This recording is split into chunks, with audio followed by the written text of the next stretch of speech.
G'day fellas and welcome to Lucifron versus Tok. This is part of N4C. We are at the final day of qualifying. Here with me is Nili. Nili, who have we got on the other side of the map?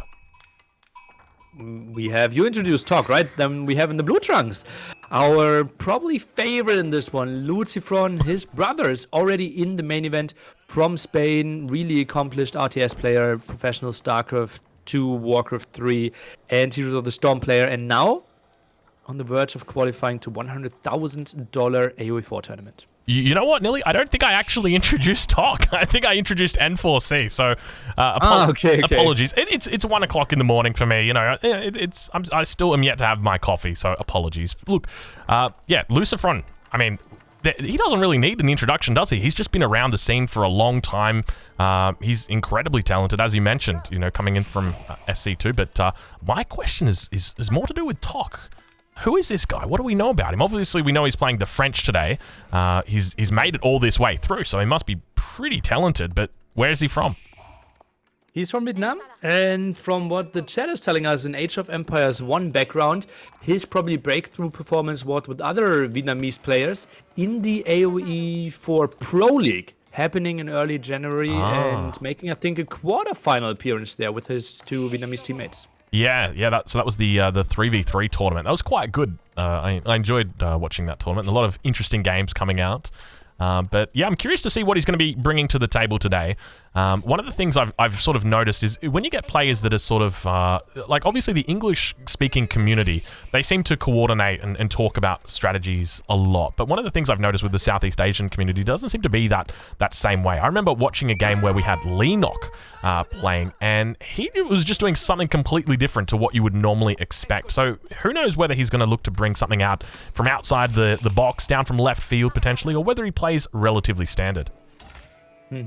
Obviously, people watching lots of guides online. If you have access to YouTube, speak English fluently, you watch the streams, you discuss strategies with maybe some teammates. We now have teams forming in Age of Empires 4. Lenok, kind of a loner. And it's like he's just grinding out the games, trying to explore the game himself. I would think Tokyo here might still have some discussions with other Age of Empires 1-2 players like ACCM, like Cool, the people that he teamed up with. And so I think he won't go unprepared, but yeah, we could see some wild strategies. Yeah, I'm looking forward to seeing it. Now, obviously this matchup, Abbasid versus French, it's almost becoming a bit of a classic matchup. I remember talking about this in the very beginning with the Mister, and he talked about his theory that Abbasid should do pretty well because they've got camels, and that, you know, the French player is going to want to make cavalry because that's their specialty, that's their forte. Whereas the Abbasid, you know, they've got the counter to that in the camels. So I'm suspecting we're going to see some cavalry coming out today. But do you reckon we'll see much of the camels coming out of Lucifron? Camel's not camel. Camel Rider, I think I've not seen it being used really. Camel Archer though, we've kind of figured out, wow, they 3-shot some spearmen, they still give you the aura to reduce the damage output, and they seem to be more of a reasonable option. It feels like the Camel Rider not getting a lot of love right now. Yeah, Camel Rider, definitely one of those units. They've obviously got some pretty good upgrades in there. Obviously the military wing gives them that nice little melee shield that gives them that 3 armor, but it just feels like it's such a big investment when you can just make knights and they've already got the extra armor anyway. Yeah, and Camel Rider, some people are crying for some change there, maybe making them a bit cheaper could have been an option, or maybe some other improvements. Right now just feels like Camel Archer still giving the aura, still quite some nice addition. And as you can see, Lucifron, he just goes for fresh foodstuffs and then switches away. Also collected the 75 gold that you need for the hardened upgrade. And now not on gold for quite some time. Yeah, really nice macro coming in here from Lucifron's, only overgathering by about 2 gold. So not opting for the wheelbarrow opening. We've seen a lot of players been going for this, where they go for a sort of a wheelbarrow opening. It's been definitely a lot more common in the meta, but not going to be opting for it today. Tok now reaching the second age as well, going up with the School of Cavalry and dropping down an archery range immediately upon aging up. So probably not going to be looking towards heading into that professional scout tech, at least not at this stage, but we'll see how he plays it out. Yeah, obviously an option. You feel like you might get enough breathing room for it, but rather wants to go for some archers to counter the spearman defense. Still, no mill. Has a nice amount of sheep though, so certainly not forced into getting those deer too early. Yeah, now first night of the game is going to be coming out, heading towards the base of Lucifron. Interestingly, Tok has got his scouts set up on either side of the base of Lucifron, but there is a stable that's sitting in the back, yet to be scouted out by Tok. So he may be taken a little bit aback by this. Typically, we do see this as the somewhat standard opening by the Abbasid, and I'm a big fan of how this plays out. So he's going to be looking to do the full melee composition. So that's where you go with your spears and your horsemen. So normally avoid making archers, at least until your enemy starts switching in for those spears. So we'll have to wait. We'll have to see how he plays it out. But Lucifron also moving out for a mining camp on the stone outcropping as well. So second town center could be in the works.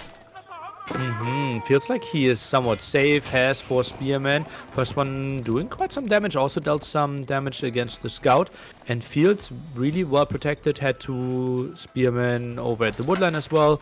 And seems to be bulletproof for now. Seems like an uncontested second town center. Yeah, I like that. I do agree with you. I think it's definitely bulletproof. I think the main concern he's going to have is obviously when those archers do eventually make their way out across the map. You can see 3 of them already grouped up and ready to go. He's going to start applying some pressure, whether it be to those berries, whether it be to that stone outcropping. But the stone outcropping, I mean, he's only going to be out there until 1200 stone remains on that. So if he wants to get up there, he's going to have to get up there pretty darn quickly. 3 spearmen as the defense there. 4th archer now joining the party as well. But Lucifron, look at that beautiful move. Hiding in that stealth forest, has a very good idea what's coming. Yeah, this is a really smart move by him. The scout obviously able to see into and out of the stealth forest, but units unable to see just past the edge of it there. So really smart use of the mechanics. And now towards the front of the base now for Lucifron. Archers trying their best to tee off on some of those villagers. Not a lot of luck. And now going to be chased away by the spearmen. A few horsemen in the back there as well. No upgrades coming through for these just yet. And, oh my gosh, my camera just skipped around like crazy. But managing to do a pretty decent job and somewhat overwhelmed at this point in the game, Nili. Seems like the archers already dying. Rest of the army is retreating. Means already -2 there. Spearmen still chasing. And that's a really good opening for Lucifron. Yeah, this is a huge victory for him. The fact that he's able to reduce the mass down by Tok, or for Tok, by 5 archers already, that's so significant. So one of the big parts of this game is a villager actually got pulled out here for Tok as well. I'm not sure exactly what that was about. It does get killed in the middle of the map, so he's going to be down 1 villager. But yeah, a huge victory this early in the game is a really good sign for Lucifron, because it means he's going to be somewhat protected for at least the next 2 to 3 minutes, just because of that reduction in mass. Yeah, it looks really good. And that villager aggressively, maybe for a tower, trying to pressure that stone, but it would have been too late anyways. Horsemen being scared away, and second town center already 50% done. Yeah, this second town center is absolutely huge. So for anybody unfamiliar with the way the Abbasid dynasty works, so with their House of Wisdom, one of the most common technologies that they're going to be getting is that fresh foodstuffs technology, and it's the one that sits right here, and so essentially reduces the cost down of villages by 25 or 50%. And it means that adding in that second town center, it's going to be extra cheap for you to be pulling in those extra villagers, and you're going to be able to overtake your enemy if they're just sitting on 1 town center pretty quickly. Yeah, and then the big question is, how do you try to address that? Obviously, French still having the bonus of producing a bit faster out of their town center as well, so won't fall behind too much. Yesterday we have seen Eric try to add a second town center, but got punished by the Abbasid in Castle Age there. Will be interesting to see how Kyo tries to approach it. Yeah, I think from here, I guess the question is, what does Tokyo do here? Because obviously, Lucifron's very safe under his 2 town centers. You can see the knights running in now. He actually manages to pick up 1 villager, almost picks up the second. So Lucifron, a little bit of lapse in attention right there. Almost going to be losing out a Royal Knight. But I mean, when it comes to what his game plan should be from here, obviously you come into these games with a plan. You know that it's likely, if you're going up against an Abbasid player, they're probably going to be running a double TC. How do you get back into this, Nili? Oh, lots of options. Feudal Age All-In is something we have sometimes seen.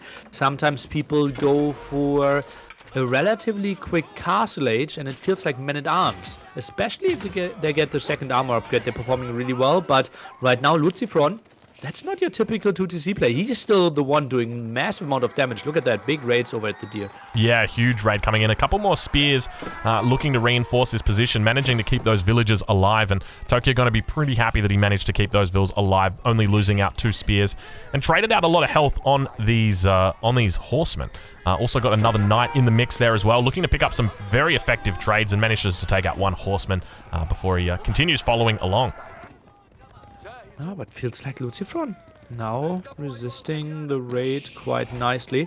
Doesn't seem like he will lose too much, and that TC is positioned so nicely. Next to the gold, next to the wood line. The base feels really tight now. Yeah, I've got to agree. The base is looking very, very good. I feel like there's almost no way that you can get into here. I mean, all the villages are very safe, and now we do actually see a raid coming back towards that town center.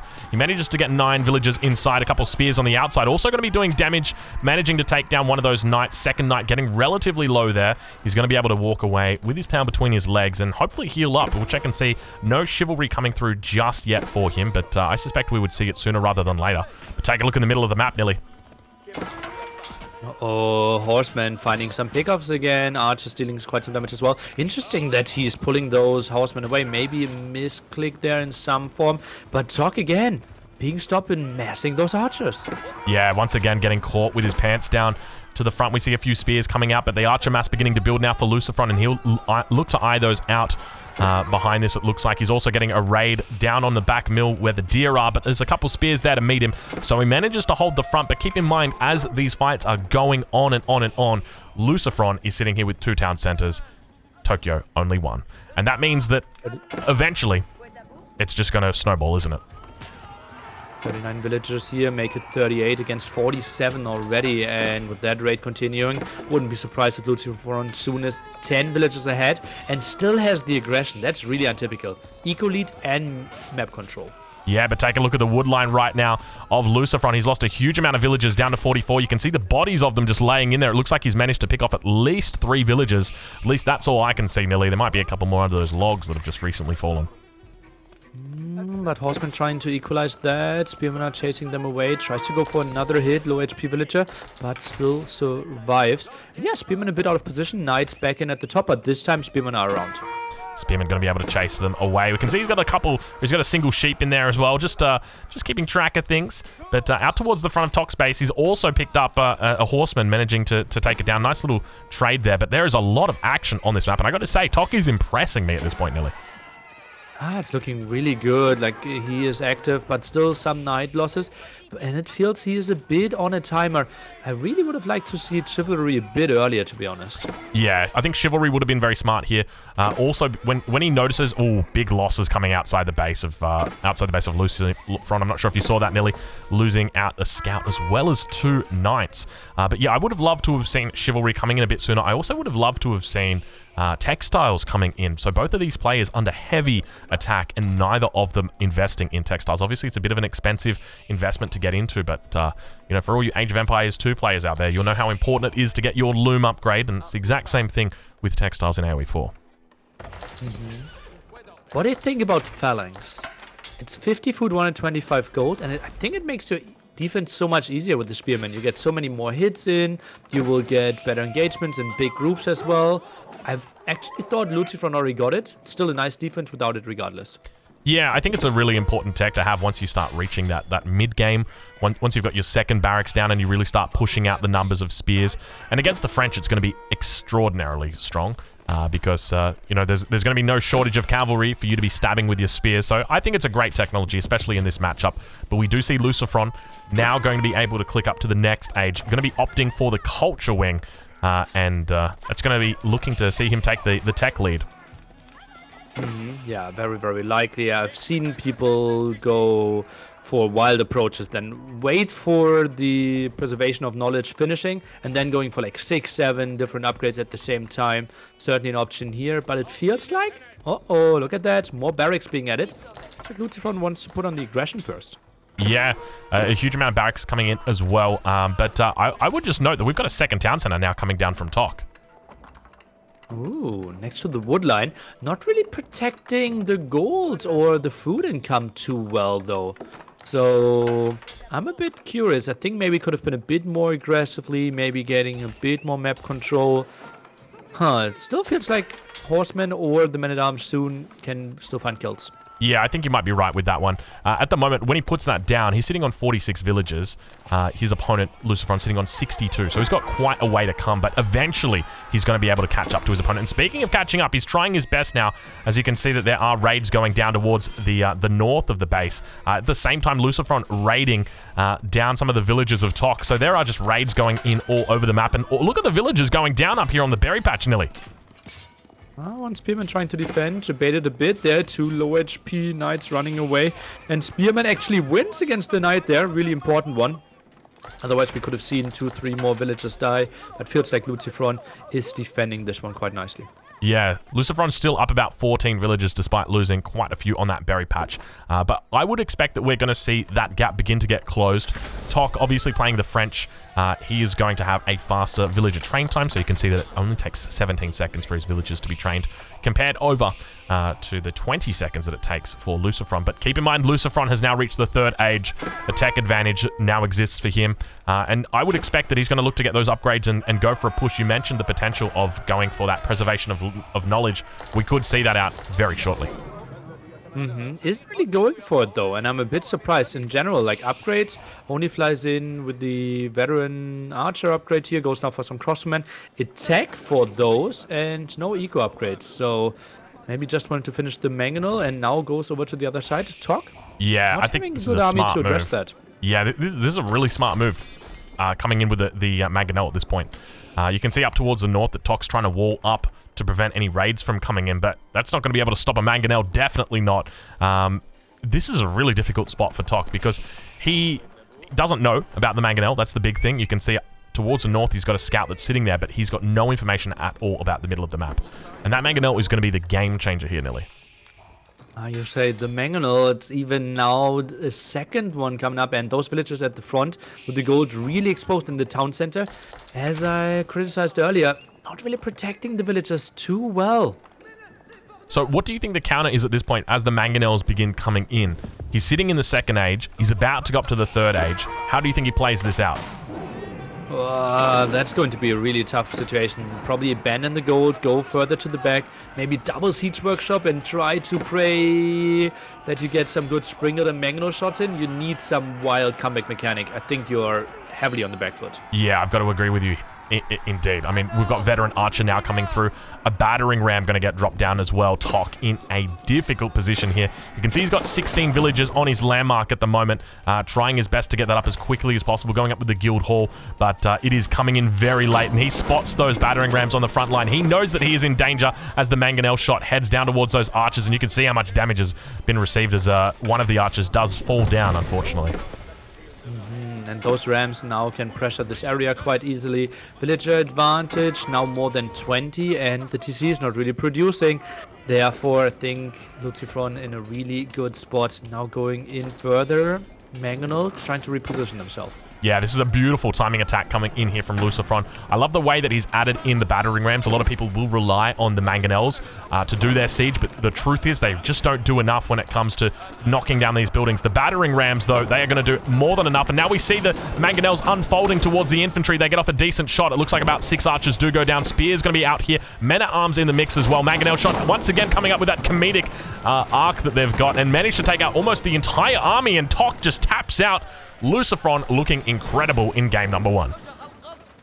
Lucy, strong indeed. Wow, that was a pretty uncontested second town center. Spearman defense was really nice, and it all felt like Tok lost the momentum after he lost his first archers.